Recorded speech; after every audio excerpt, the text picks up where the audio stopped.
কেমনে পারলা তোমরা এই ছোট বাচ্চাটার জীবনটা নষ্ট করতে? তোমরা কি মানুষ না জানোয়ার?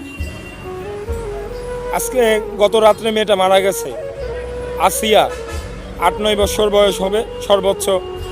তোমরা কিভাবে পারলা তার জীবনটা নষ্ট করতা?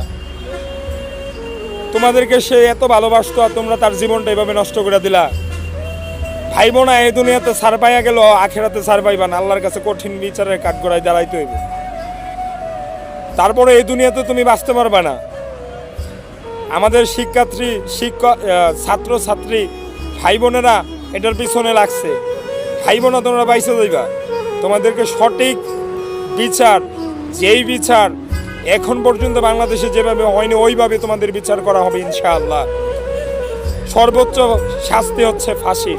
আর ফাঁসি এভাবে দিলেই হবে না, তোমাদেরকে প্রকাশ্যে আইনা সবার সামনে ফাঁসিতে ঝুলাইতে হবে, যাতে এই পৃথিবীতে, বাংলাদেশ ও পৃথিবীতে আর কেউ যাতে এই আসিয়ার মতো কোনো মেয়ের জীবন নষ্ট না করতে পারে, দর্শন না করতে পারে। আমি আমার জায়গা থেকে আমি প্রতিবাদ করছি। যারা এখনো এই